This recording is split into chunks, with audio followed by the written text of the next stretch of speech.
शत्रुघ्न सिंह जी जालौन से, मोहन सिंह जी डबरा से, शिव कुमार ओझा लहार भिंड से, अजय यादव कानपुर से, डॉक्टर शिषपाल सिंह, अवनीश जी, ओम प्रकाश जी गोयल हनुमान मंदिर कोलारस से, ब्रजेश जी मंच पर आए और महाराज श्री से आशीर्वाद प्राप्त करें। कल हम सभी लोगों ने केवट भैया का सुंदर प्रसंग सुना। आज महाराज श्री सुंदर भरत जी का प्रसंग वर्णन करेंगे।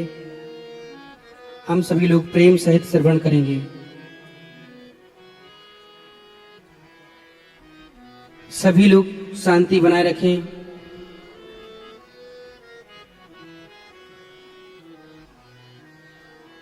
कार्यक्रम में सहयोग करें।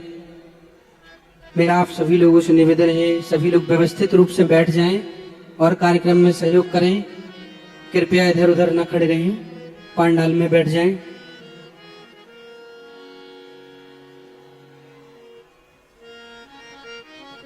और कोई है ना? हो गया? क्या नाम? आ जाए।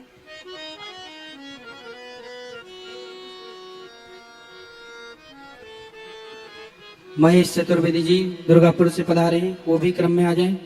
शीघ्र महाराज श्री से आशीर्वाद प्राप्त करें।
स्वस्ते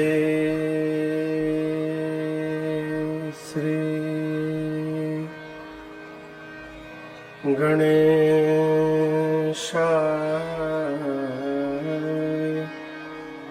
नमः।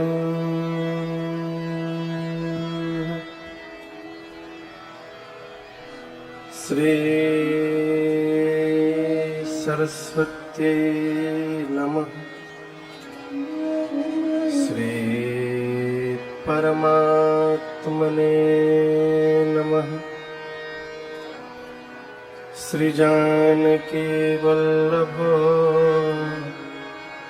विजयते तरा।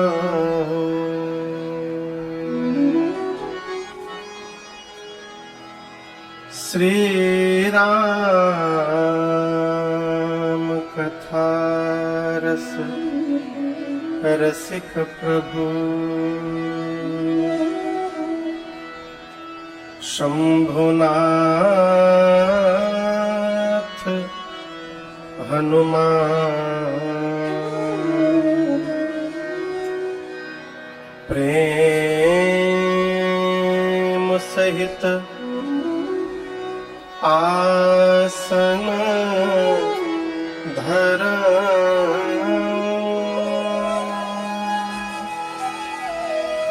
सुनहु कथा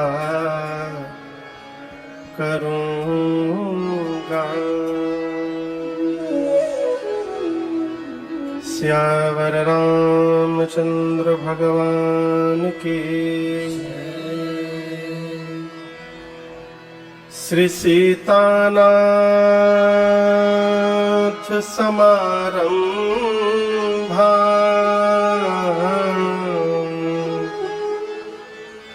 श्री रामानंदार्य मध्यमा अस्मदाचार्य पर्यन्ता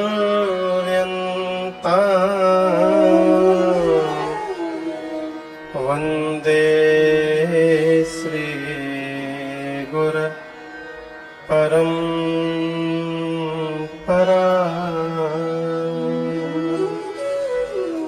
श्री सद्गुरुदेव भगवान की।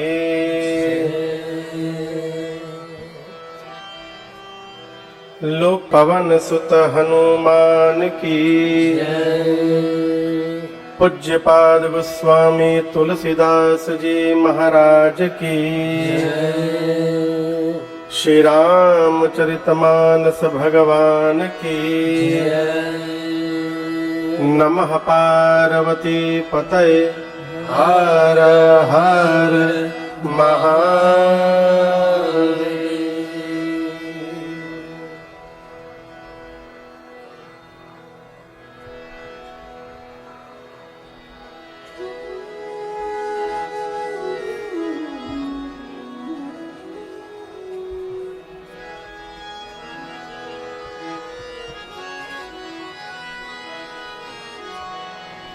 देखा तब न सरसैल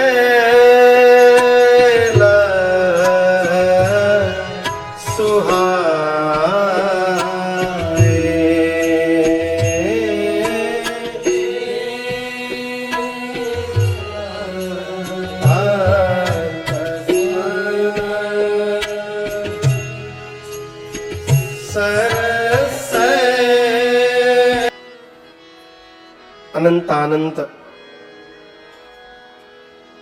कोटि ब्रह्मांड नायक परमपिता परमेश्वर अकारण करुणा वरुणालय भगवान श्री सीताराम जी के चरणों में बारंबार वंदन।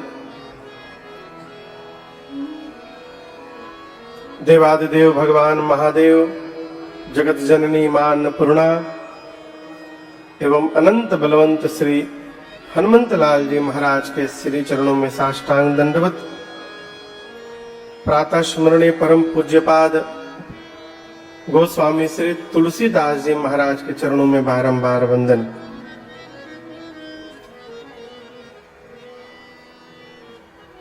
भगवान श्री राम राजा सरकार के इस परम पुनीत धरा पर निवाड़ी जनपद के इस ग्राम पूछी करगुआ, जहां की इस परम पुनीत भूमि पर श्री राम महायज्ञ के साथ साथ चल रही है 9 दिवसीय श्री राम कथा महोत्सव, जिसके आज हम और आप 7वें सत्र में, 7वें सत्र में यहाँ सभी लोग उपस्थित भय हैं। पूरे आयोजन के मुख्य यजमान परम आदरणीय श्रीमान संजीव द्विवेदी जी, मैया श्रीमती सुमन द्विवेदी जी, बिटिया स्नेहा द्विवेदी, इनके प्रतिनिधि के रूप में ठाकुर जी का वंदन पूजन करने के लिए बाबू अंकित तिवारी जी और बहुरानी श्रीमती शिव तिवारी जी, जिन्होंने मिलकर ठाकुर जी का वंदन पूजन किया। आसपास सुदूर से आए आप समस्त कथा के रसिक श्रोता बंधु, माताएं, बहनें, श्रीधाम अयोध्या से आए प्रातः स्मरणीय पूज्य श्री श्याम सुंदर दास जी महाराज, साथ में बाबू रामदास जी और लक्ष्मण दास जी।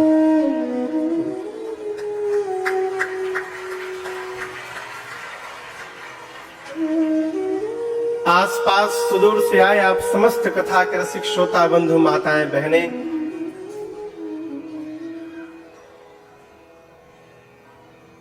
आपके बगल में एक स्थान है कोलारस, शिवपुरी के पास, लगभग यहां से हमको बताया गया कि 120-130 किलोमीटर की दूरी पर है। अगले वर्ष, कहने का तो अगले वर्ष है, लेकिन 2-3 महीने बाद ही हम लोग पुनः वहां राम कथा गाने आ रहे हैं। यहां से मुश्किल से 100-125 किलोमीटर की दूरी पर है। स्थान है श्री हनुमान मंदिर धर्मशाला कोलारस, और श्री राम कथा समिति के जितने भी कर्ता धर्ता है, श्रीमान ओम प्रकाश गोयल जी और महंत श्रीमान अवनीश जी पूज्य यहाँ पर उपस्थित हैं। तिथि है 22 फरवरी से 2 मार्च अगले वर्ष 2026 में। तो भगवत कृपा से पुनः हम और आप कोलारस में मिलेंगे अगले वर्ष 2-3 महीने बाद, और ठाकुर जी की करुणा कृपा रही तो आपके बगल झांसी में अगले वर्ष ही शारदीय नवरात्र के ठीक पहले पितृपक्ष में झांसी शहर के केंद्र में ही स्थान की घोषणा बाद में होगी। पितृपक्ष में 9 दिन की राम कथा होने वाली है। पुनः हम और आप वहां मिलेंगे। राम राजा सरकार पकड़ लिए हैं।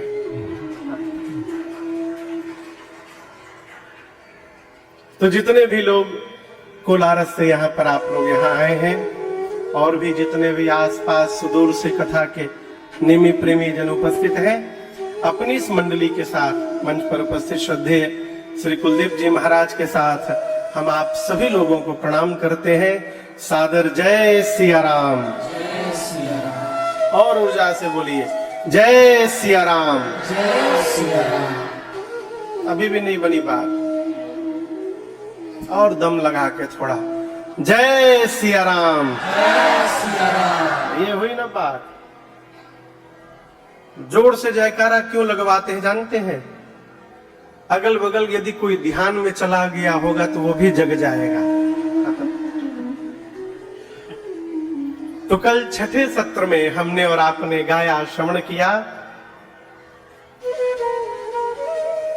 पिता बचन तजी राज उदासी,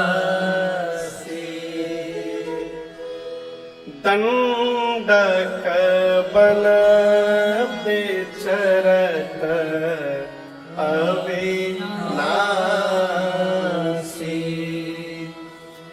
यहाँ एक बड़ी अद्भुत बात मैं आपसे निवेदन करूं, कल के प्रसंग को स्मरण करते हुए।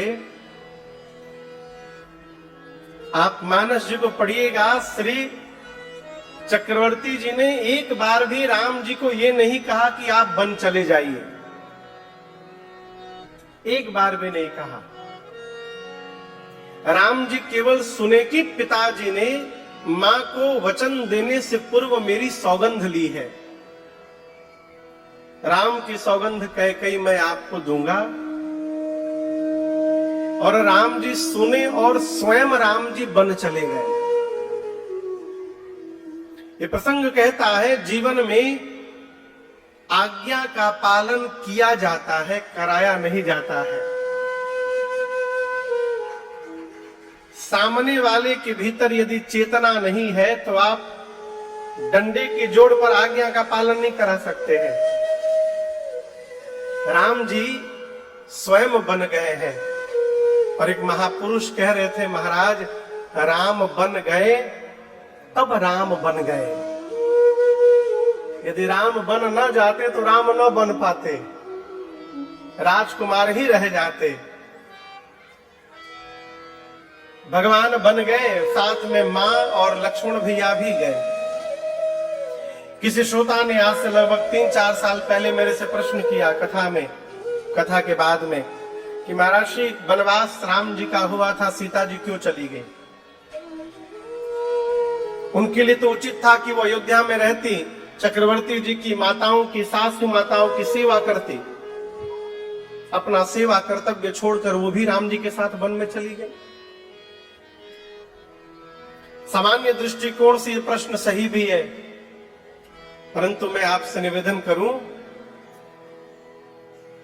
धर्म सिद्धांत कहता है कि यदि पति घर से बाहर धनोपार्जन हेतु जा रहा है, धन उपार्जित करने के लिए जा रहा है, उस परिस्थिति में स्त्री को अपने घर में रहकर परिजनों की सेवा करनी चाहिए। परंतु यदि पति घर से बाहर तपस्या करने जा रहा है, तपने जा रहा है, उस परिस्थिति में पत्नी को भी अपने सुख का त्याग करके अब पति के साथ उस तप में सहभागी बनना चाहिए। इसलिए मेरी सीता मैया चली गई। यहां मैं निवेदन करूं, जीवन में कभी भी अपने से बड़े का कोई व्यवहार समझ में न आवे तो अपनी बुद्धि से प्रश्न नहीं लगाना चाहिए, प्रश्नवाचक चिन्ह, इन्होंने गलत किया, नहीं, ये अपराध होगा।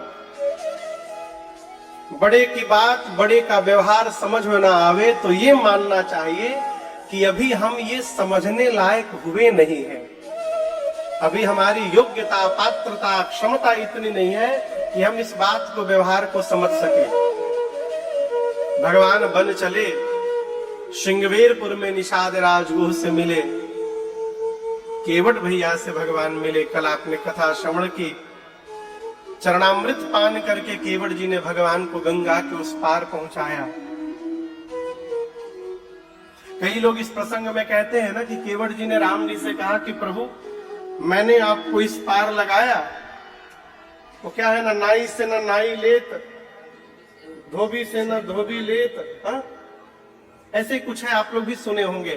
तो हमने आपको पार लगाया, जब हम आपके यहां पहुंचेंगे तो आप भी हमको पार लगा दीजिएगा। आप लोग सुने हैं ये प्रसंग ना? हाथ उठा के बोलिए कौन कौन सुना है। अच्छा, सभी लोग सुने हैं, हमारे मुख से भी सुने हैं ना? हमारे मुख से कौन कौन सुना है?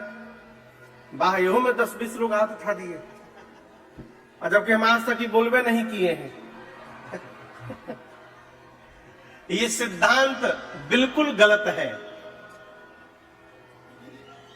लोग कहते, केवट कहते प्रभु मैंने आपको पार लगाया, जब मैं आपके यहां पहुंचूंगा तो आप मुझे पार लगाइएगा। आप पहले ये बताइए, जिसको राम जी का दर्शन प्राप्त हो गया उसको पार लगना बाकी है क्या अभी? जो साक्षात भगवत दर्शन कर लिया, जो भगवत चरणानुराग में लिप्त होकर चरणार विंद को पान कर लिया, वो क्या पार होना बाकी है? और दूसरी बात, केवट जी ने भगवान की सौगंध ली है, दशरथ जी की सौगंध ली है कि मैं कुछ नहीं लूंगा, यदि केवट जी ये बात बोल देंगे तो ये सौगंध झूठा हो जाएगा। इसलिए केवट जी ने ऐसी कोई बात नहीं कही। केवट तो जान ही रहे कि सब मुक्त हो गया है। पद पखारी जल पान करी आप सहित परिवार। अपने पान किए पूरे परिवारी जनों को पान कराए। तो केवल केवट जी स्वयं नहीं पार भय, अपने पूरे परिवार को, अपने पूरे पितरों को पार कर गए केवट भैया। इसलिए सिद्धांत कभी ना कहिएगा कि केवट जी ने ऐसा ऐसा राम जी से कहा। भगवान ने अपनी भक्ति देकर केवट जी को विदा किया है। एक एक पद है, आप लोग सुने होंगे, उसका उदाहरण यहां पर दर्शित होता है। प्रबल प्रेम के पाले पढ़कर प्रभु को नियम बदलते देखा। अपना मान टले टल जाए पर जन का मान न टलते देखा। ये पद है, गीत है, महापुरुष गाते हैं। इसका अर्थ है कि परम प्रेम का जब दर्शन करते हैं राम जी, भक्त के प्रबल प्रेम में पड़ करके भगवान भक्त के लिए अपना सारा नियम तोड़ने को तैयार हो जाते हैं। इसका उदाहरण ये केवट जी का प्रसंग है। क्यों कह रहा हूं? राम जी का भक्ति देना ये राम जी का काम नहीं है। राम जी की भक्ति कौन देता है? आपको पता है? भगवान शंकर देते हैं। कौन देता है? राम जी की भक्ति प्राप्त करनी हो तो शिव जी की शरण में आना पड़ेगा। राम जी स्वयं अपने मुख से कहते हैं, शंकर भजन बिना नर भगति न पावई हो। राम जी कहते हैं, बिना शंकर जी का भजन किए मनुष्य मेरी भक्ति प्राप्त करने वाला नहीं है। तो केवट जी कौन शंकर जी का लिंग था विधिवत करी पूजा? केवट जी कौन शंकर जी का पूजन किए थे वो कि इनको राम जी की भक्ति मिल गई? ये क्या है? भक्त के प्रबल प्रेम का दर्शन करके राम जी ने अपना सारा नियम तोड़ दिया, और जो भक्ति शंकर जी का देने का काम था वो भक्ति राम जी स्वयं अपने हाथों से प्रदान किए केवट जी को। ये प्रेम का परिणाम है, प्रबल प्रेम का परिणाम। भगवान ने केवट जी को विदा किया। आगे चले तीर्थराज प्रयाग में श्री भरद्वाज जी के पास राम जी रात्रि में रुके हैं। आपको बताऊं, भरद्वाज जी ने यहां राम जी से बड़ी अद्भुत एक बात कही। राम जी पहुंचे तो भरद्वाज जी ने खूब स्वागत करके राम जी को बिठाया है। कंदमूल फल ला कर दिया राम जी को पाने के लिए। राम जी पा रहे हैं। भरद्वाज जी उनके सामने हाथ जोड़कर बैठ गए। राम जी बोले, कुछ कहना है क्या? भरद्वाज जी बोले, पहली बार कोई सुनने वाला मिला है। आज तक जो भी आता था प्रभु वो सुनाने में लगता था, पहली बार कोई सुनने वाला मिला है। आपसे नहीं कहेंगे तो किससे कहेंगे? राम जी बोले, कहिए क्या कहना है? भरद्वाज जी कहते, प्रभु